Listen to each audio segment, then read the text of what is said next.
Hello friends, अस्सलाम वालेकुम। मैं एम के शब्बीर आप सबका खैर मकदम करता हूं और हाथ से खिदमत हूं जेटेड के और एक और वीडियो के साथ। फ्रेंड्स, ये गज़ल से रिलेटेड वीडियो है और शामिल निसाब दर्जा 9वीं के 9th क्लास से रिलेटेड है। फ्रेंड्स, हालांकि अभी तक जो है सिलेबस चेंजिंग की बात चल रही थी और सिलेबस चेंजिंग का अभी तक कोई ये नहीं आया और सिलेबस चेंजिंग की वजह से जो ये प्रोसेस चल रही थी इस पर कमेटी भी गठित हुई और सिलेबस चेंजिंग के लिए रिपोर्ट भी दी गई। तो इस वजह से अभी तक एग्ज़ाम का जो डेट है वो भी डिक्लेयर नहीं किया गया और ना अभी सिलेबस चेंजिंग। तो काफ़ी मतलब मुश्किल लग रहा है और कहीं फिर इलेक्शन का टाइम ना आ जाए, क्या जेटेट का एग्ज़ाम हो पाता है नहीं हो पाता है, ये शायद 1 सप्ताह से 10 दिन के अंदर जो है ये क्लियर हो जाएगा। तो फ्रेंड्स, इस पर बात करेंगे, लेकिन सिलेबस चेंज होने की ज़्यादा संभावना आसार जो है अभी भी है। और ऐसे में class 9th 10th 11 12th 1 to 5 के लिए और ग्रेजुएशन लेवल 6 to 8 के लिए आपको ग्रेजुएशन लेवल पे क्वेश्चंस देखने को मिलेंगे। लेकिन जो अभी टॉपिक्स हम लोग ले रहे हैं कॉमन, एक तरह से जैसे गज़ल दर्द मिन्नत का सिदावाना हुआ, ये मिर्ज़ा गालिब साहब की गज़ल है। तो मिर्ज़ा गालिब साहब की हालात ज़िंदगी ले लें या फिर उनकी ऐसी गज़लें, तो आपको कॉमन इस तरह के क्वेश्चंस कॉम्पिटिटिव एग्जाम्स में मिल ही जाते हैं। तो फ्रेंड्स, हम लोग आज इसको देखते हैं। तो पहले मैंने 2 वीडियो इससे रिलेटेड डाली थी और उसमें क्या था कि एक वीडियो में सिर्फ एक गज़ल और उनके जो शायर हैं उनके हालात ज़िंदगी के बारे में मैंने बताया था। और सबसे पहला जो वीडियो था वो था वली मोहम्मद वली दखनी साहब का और उनकी गज़ल जो शामिल निसाब है, मुफलिसी सब बहार खोती है, मर्द का एतबार खोती है। और दूसरी जो वीडियो थी वो मीर तक़ी मीर साहब और इनकी गज़ल थी अश्क आँखों में नहीं आता लहू आता है जब, अश्क आँखों में कब नहीं आता लहू आता है जब नहीं आता। तो ये गज़ल उनकी है। और अभी हम लोग जो है, लेकिन मैंने सोचा कि ये एक एक गज़ल को डालना और फिर छोटे छोटे वीडियो से ज़्यादा अच्छा है कि नज़्म के एक वीडियो में सारे नज़्म डाल देते हैं। क्लास 9th एक बार में, फिर 10th, फिर 11th, फिर 12। इसी तरह गज़ल की अगर डाल रहे हैं तो पूरे एक वीडियो में 4 गज़लें, 5 गज़लें या फिर 6 गज़लें जितनी हैं सबको एक वीडियो में डाल देते हैं। और हालात ज़िंदगी के बारे में हम लोग एक एक वीडियो करके देखते रहेंगे। तो इसमें सिर्फ कौन सी गज़ल है और उनके शायर कौन हैं, शामिल निसाब जो भी गज़ल है उस पर फोकस कर लेंगे। हालात ज़िंदगी इस वीडियो में ज़्यादा हम लोग फोकस नहीं करेंगे। हम लोग कई और भी वीडियोस में हालात ज़िंदगी, शायर और अदीब के फोकस करते रहें। तो फ्रेंड्स, जो आज की गज़ल है वो मिर्ज़ा असदुल्ला खां गालिब साहब की है। और मिर्ज़ा असदुल्ला खां गालिब साहब के बारे में आप लोग अच्छी तरह जानते हैं कि 27 दिसंबर 1797 ईस्वी सन, 1797 ईस्वी सन में इनकी पैदाइश हुई। और इनकी पैदाइश कहाँ हुई? आगरे में हुई, मतलब आगरा में इनकी पैदाइश हुई थी। याद रखिएगा, क्योंकि इस क्वेश्चन में अक्सर जो है स्टूडेंट्स गलती कर बैठते हैं। क्या गलती करते हैं? क्योंकि जानते हैं कि गालिब हमेशा शायरी जो है, उनकी शायरी और दिल्ली से जो राब्ता उनका ताल्लुक़ रहा है, तो हर किसी को पता है, जो भी थोड़ा बहुत भी उर्दू पढ़ लेते हैं तो वो जान जाते हैं कि गालिब साहब जो है दिल्ली में रहते थे और वहीं शायरी करते थे। बहादुर शाह ज़फ़र के ज़माने में वाबस्ता रहे दरबार से भी। तो इतनी बात तो सबको पता है। लेकिन फ्रेंड्स, तो यहीं पर जो है गलती कर बैठते हैं कि जब उनके पैदाइश के बारे में पूछा जाता है कि उनकी पैदाइश कहाँ हुई थी, दिल्ली लगा कर चले आते हैं। तो ये बात हमेशा याद रखनी है कि मिर्ज़ा गालिब साहब की जो पैदाइश है वो दिल्ली में नहीं हुई थी। कहाँ हुई थी? आगरा में हुई थी। कब हुई थी? 27 दिसंबर 1797 ईस्वी सन में। और उनका इंतकाल जो हुआ वो 15 फरवरी 1869 ईस्वी सन को हुआ था। 15 फरवरी 1869, 15 फरवरी 1869। बाप और चाचा की मौत की वजह से गालिब बचपन में ही तनहा रह गए और उनकी दादी ने उनकी परवरिश की। 13 साल की उम्र में उनकी शादी होगी। याद रखिएगा, 13 साल की उम्र में, सिर्फ 13 साल की उम्र में उमराव बेगम जो है उनकी अहलिया का नाम था। और 13 साल की उम्र में 1810 ईस्वी सन में उनकी शादी हुई थी। गालिब उर्दू के चंद बड़े शायरों में शुमार किए जाते हैं। वो इब्तदा में असद तखल्लुस, ये भी एक इम्पॉर्टेंट पॉइंट है कि मिर्ज़ा गालिब जो है उनका असल नाम क्या था? मिर्ज़ा असदुल्ला खां। मिर्ज़ा असदुल्ला खां। और पहले क्या करते थे? असद, असदुल्ला खां चूँकि उनका नाम था, तो असद तखल्लुस क्या करते थे, और बाद में उन्होंने असद से अपना तखल्लुस बदल के क्या कर लिया, गालिब कर लिया। पहले असद तखल्लुस करते थे, इब्तदा में असद तखल्लुस, बाद में गालिब इख्तियार किया। उन्होंने उर्दू फारसी दोनों ज़बानों में शेर कहे। और आपको ये भी बताते चलें कि उनको अपने फ़ारसी शायरी पर बड़ा ही घमंड था, बड़ा ही कह सकते हैं कि प्राउड था वो, कि फ़ारसी शायरी पर, और उर्दू को कुछ भी नहीं समझते थे। लेकिन आज जो अगर उनका नाम आज भी शायरी के लिए जाना जाता है, अदब की दुनिया में ज़िंदा है, तो वो उनकी उर्दू शायरी के लिए। आइए देखते हैं उनकी गज़ल जो शामिल निसाब है वो आपका ये है। तो गज़ल के बारे में मैंने पहले ही बताया किस तरह से पूछा जाता है इससे क्वेश्चन।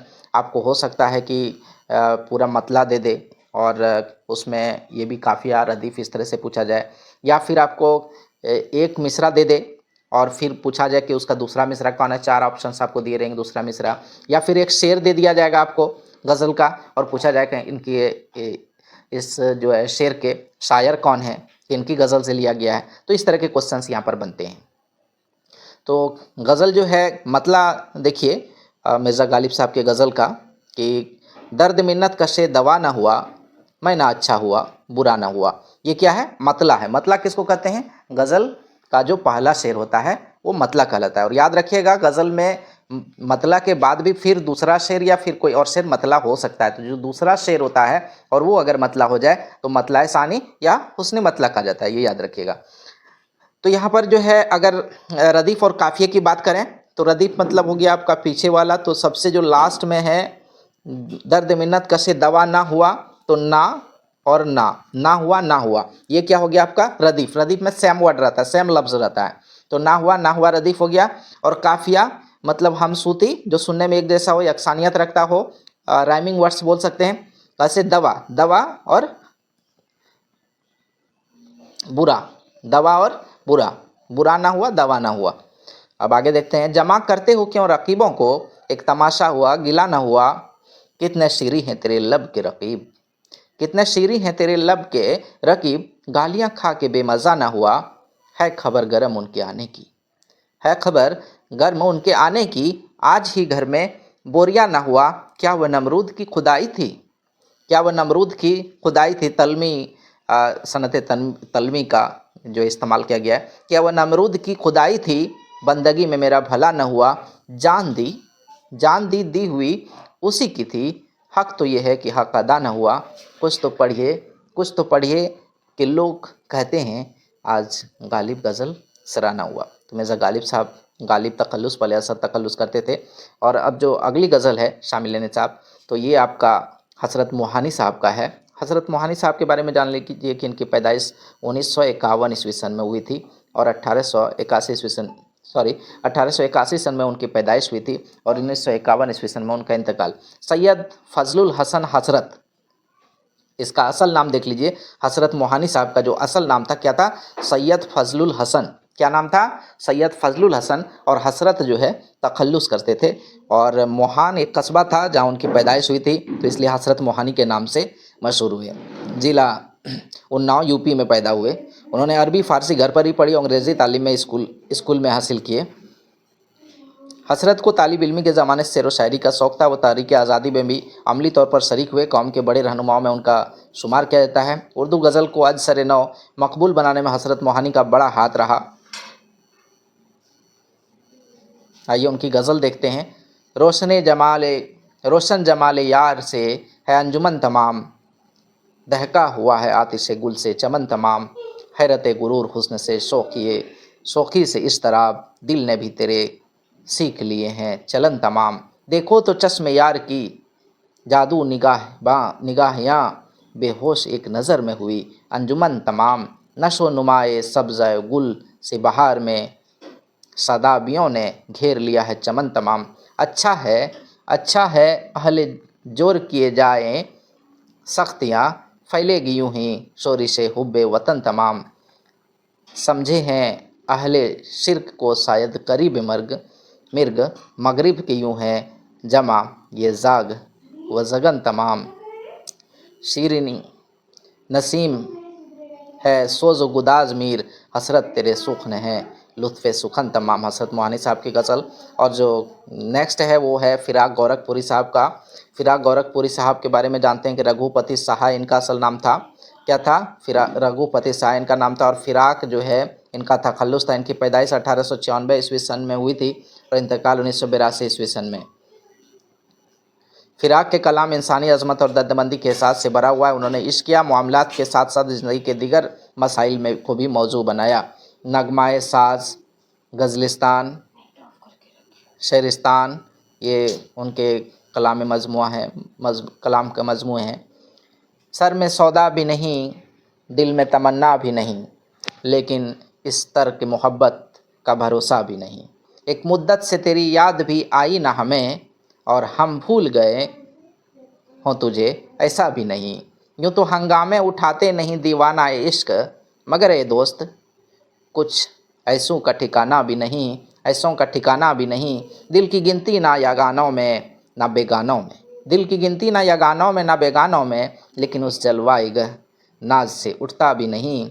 आज गफलत भी है उन आँखों में है पहले के से सिवा, आज ही खातिरे बीमार शकी बा भी नहीं। हम उस मुँह से बुरा तो नहीं कहते कि फ़िराक दोस्त तेरा है मगर आदमी अच्छा भी नहीं। फ़िराक गोरखपुरी साहब की गज़ल है। और आई होप कि ये आपका आखिरी गज़ल होगा शामिल निसाब मजरू सुल्तानपुरी साहब का। और मजरू सुल्तानपुरी साहब के बारे में जान लीजिए। इनकी पैदाइश जो है 1920 ईस्वी सन में और इनका इंतकाल 2000 ईस्वी सन में हुआ। और इसरारुल हसन खां, इसका असल नाम मजरू सुल्तानपुरी का देख लीजिए। मजरू सुल्तानपुरी का असल नाम था इसरारुल हसन खां। और मजरू जो है इनका क्या था? तखल्लुस था। सुल्तानपुर में उत्तर प्रदेश में पैदा हुए, सुल्तानपुर में, इसलिए सुल्तानपुरी कहलाए। तो मजरू सुल्तानपुरी के नाम से मशहूर हुए। सुल्तानपुर उत्तर प्रदेश में पैदा हुए कब? 1920 ईस्वी सन में। उनकी इब्तदाई तालीम घर पर हुई। फिर उन्होंने लखनऊ से तिब की सनद हासिल की और तिबियात का पेशा इख्तियार किया। लेकिन बचपन से उन्हें शायरी से लगाव था और बहुत जल्द तिबियात को छोड़कर क्या करने लगे? शायरी करने लगे। चलिए देखते हैं। हम हैं मताए कोचाए वो बाज़ार की तरह, गज़ल जो उनकी है, हम हैं मताए कोचाए बाज़ार की तरह, उठती हर निगाह खरीदार की तरह। वो तो कहीं है और मगर दिल के आसपास फिरती है कोई शय निगह यार की तरह। सीधी है राहे शौक पे यूं ही कहीं कहीं, सीधी है राहे शौक पे यूं ही कहीं कहीं, खम हो गई है गेसुए दिलदार की तरह। बेतिशा नज़र न चलो राह रफ्तगां, हर नक्श पा बुलंद है दीवार की तरह। अब जाके कुछ खुला हुनरे नाखून जुनू, ज़ख्म जिगर हुए लब व रुखसार की तरह। ज़ख्म जिगर हुए लब व रुखसार की तरह मजरू लिख रहे हैं वह अहले वफ़ा का नाम। मजरू लिख रहे हैं वह अहले वफ़ा का नाम, हम भी खड़े हुए हैं गुनहगार की तरह। मजरू सुल्तानपुरी साहब के बारे में आपने जान ही लिया कि उसका असल नाम क्या था? इसरारुल हसन खां। मजरू तखल्लुस करते थे और सुल्तानपुर यूपी में पैदा हुए थे, इसलिए सुल्तानपुरी नाम में लगा और मजरू सुल्तानपुरी के नाम से ही मशहूर हुए। तो फ्रेंड्स, ये था गज़ल का सेक्शन क्लास 9th क्लास में, 9वीं में। तो फ्रेंड्स, नेक्स्ट सेक्शन को लेकर भी हाल से खिदमत रहेंगे। और जेटेट का जो हम लोग का सीरीज़ है प्रैक्टिस सेट का, वो भी चलता रहेगा। ग्रामर के भी काफ़ी दिनों से ग्रामर के टॉपिक्स को टच नहीं किया है। अब माज़रत चाहता हूँ, वक्त कम दे पाता हूँ, उसके लिए माज़रत चाहता हूँ। लेकिन शायद इधर मुझे वक्त मिल पाए तो इंशाल्लाह ताला ज़्यादा से ज़्यादा टॉपिक्स को टच करने का कोशिश करूँगा इंशाल्लाह। फिर हाज़िर खिदमत रहता हूँ। अल्लाह हाफ़िज़।